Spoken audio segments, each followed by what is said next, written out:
Hi குழந்தைகளே, எல்லாரும் எப்படி இருக்கீங்க? நல்லா இருக்கீங்களா? ஒரு கதை சொல்லட்டா குட்டீஸ்? இந்த கதையோட பேரு கியா மீனின் கோபம். ஒரு குளத்துல நிறைய மீன்கள், தவளைகள் எல்லாம் வாழ்ந்து வந்தது. அதுல கியா மீன் ஒன்று இருந்தது. அந்த மீனுக்கு எப்பவும் தான் தான் ரொம்ப சிறப்புன்னு நினப்பு அதுக்கு. அதனால மற்ற மீன்களெல்லாம் அது அலட்சியமா நினச்சிக்கும். அதுக்கு எப்போ பார்த்தாலும் சுள்ளு சுள்ளுன்னு கோவம் வேற வந்துடும். அதனால அது என்ன செய்யும், அவங்க அம்மாட்ட கோச்சிக்கும், ஃப்ரெண்டுகிட்ட கோச்சிக்கட்டும். கோச்சிக்கிட்டுச்சுன்னா என்ன செய்யும்னா, நேராக போய் ஒரு குளத்திலே இருக்க ஒரு பாறாங்கல் மேலே போய் படுத்துக்கும். சாப்பிடாது. அப்போ அதுக்கு வயிற்று வலி வந்துடும். வயிற்று வலி வந்துருச்சுன்னா ஸ்கூலுக்கு போகாது. ஸ்கூலா? ஆமாம், அந்த குளத்துல ஒரு பள்ளிக்கூடம் இருந்தது. தவளை தான் அதோட ஆசிரியர். அந்த அந்த குளத்துல இருக்க மீன்கள்லாம் அந்த தவளை ஆசிரியர் பள்ளிக்கூடத்துக்கு போகும். தவளை ஆசிரியர் என்ன கற்றுனாலும் இந்த மீன் குஞ்சுகள் சொன்ன பேச்சே கேட்காது.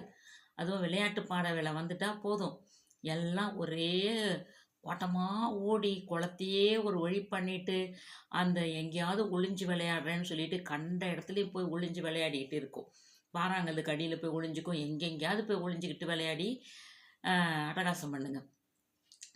ஒரு நாள் கியா மீனுக்கு பிறந்த நாள் வந்தது. பிறந்த நாள் வந்ததும் அவங்க அப்பா அம்மாலாம் அதுக்கு ஏதாவது கிஃப்ட் கொடுக்கலாம் அப்படின்னு நினச்சி பேசிகிட்டு இருக்கும்போது கியா மீனுக்கு ஏதோ ஒரு கோவம் வந்துருச்சு.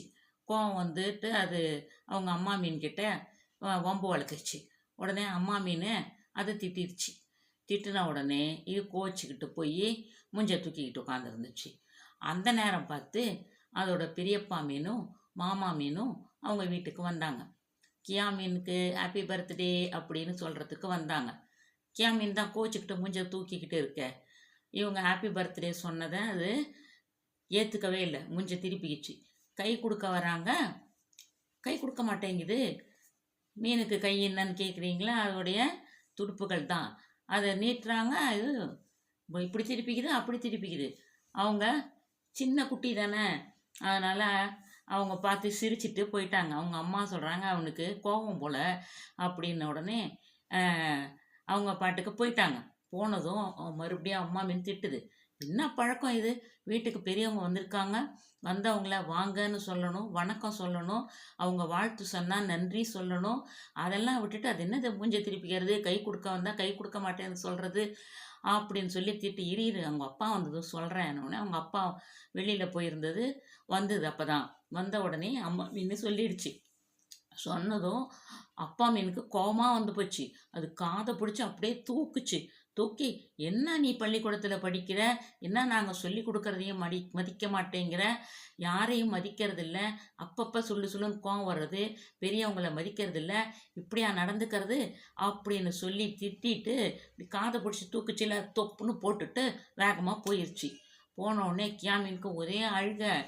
அது அம்மாவும் திட்டாங்க பிறந்த நாளும், அதுவுமா அப்பாவும் இப்படி காதை பிடிச்சி திரிக்கிட்டாருன்னு சொல்லிட்டு அழுதுகிட்டே போய் அது எப்பவும் கோச்சிக்கிட்டு போய் ஒரு பாறை மேலே படுத்துக்குமே, அந்த பாறைக்கு அடியில் போய் ஒளிஞ்சிக்கிட்டு இருந்த சமயத்தில் குளத்துக்கரைக்கு சில பசங்கள்லாம் விளையாடுறதுக்கு வராங்க. அந்த பசங்கள்லாம் என்ன செய்கிறாங்க, குளத்தங்கரையில் இருக்கிற கல்லெல்லாம் தூக்கி தூக்கி குளத்துக்குள்ளார போட்டு விளையாடுறாங்க. சின்ன கல் பெரிய கல்லுன்னு கல்லை தூக்கி தூக்கி போடுறானுங்க. அப்படி அவனுங்க தூக்கி போட்ட கல் இந்த கியாமீன் ஒளிஞ்சிக்கிட்டு இருந்ததில் ஒரு சின்ன பாறாங்கல் அதுக்கு மேலே விழுந்துருச்சு. விழுந்து இந்த கல்லை அமுக்குது. உடனே கியாமீன் அடியில் மாட்டிக்கிச்சு, நசுங்குது அது. இப்போது மற்ற மீனெல்லாம் கல்லை தூக்கி போட்ட உடனே பயந்தடிச்சு கலைஞ்சு எல்லாம் ஓடி போயிடுச்சுங்க. இப்போ இந்த கோச்சிக்கிட்டு போச்சுல கியா மீன், இதை காணமேன்னு சொல்லிட்டு அப்பா மீனும் அம்மா மீனும் தேடுறாங்க. எங்கடா இதுவும் கோச்சிக்கிட்டு எங்கேயோ போனானே, காணமே அப்படின்னு சொல்லிட்டு போய் அவங்க ஃப்ரெண்டுங்கள்ட்டெல்லாம் கேட்குறாங்க. எங்கேயாவது பார்த்தீங்களா, கியா மீனை பார்த்தீங்களான்னு கேட்குறாங்க. கேட்டவுடனே தவளை ஆசிரியர்கிட்டையும் போய் கேட்குறாங்க.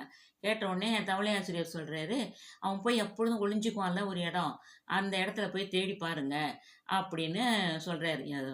சொன்ன பேச்சை கேட்காம இவனுங்க கண்ட இடத்துலையும் போய் ஒளிவானுங்க, அவன் எங்கே ஒளிஞ்சிருக்கான்னு தெரியல, போய் தேடுங்கடா அப்படின்னு சொல்கிறாரு. உடனே எல்லா மீனுங்களும் ஓடி போய் தேடுறாங்க. தேடிட்டா கிடைக்கவே இல்லை. அப்போது அது கூட படிக்கிற இன்னொரு ஷான்னு ஒரு மீன், அந்த மீன் தான் இதோட ஃப்ரெண்டு. அந்த மீன் பார்த்துருச்சு கியா மீன் எப்பொழுதும் ஒளிஞ்சிட்ருக்க பாறைக்கு அடியிலேருந்து அதோடைய சின்ன சின்ன துடுப்பு அதெல்லாம் வெளியில் நீட்டிகிட்டு இருக்கிறத பார்த்துருச்சு. அது மூஞ்சி வெளியில் நீட்டிகிட்டு இருக்கிறத அதெல்லாம் பார்த்துருச்சு. அதோ கியான்னு கத்துது. கத்துன உடனே ஐயோ அடியில் பாறைக்கடியில் மாட்டிக்கிச்சேன்னு சொன்ன உடனே அப்பா மீன் அம்மா மீன் எல்லாம் ஓடியாந்துட்டாங்க. அம்மா மீன் அழுவுது.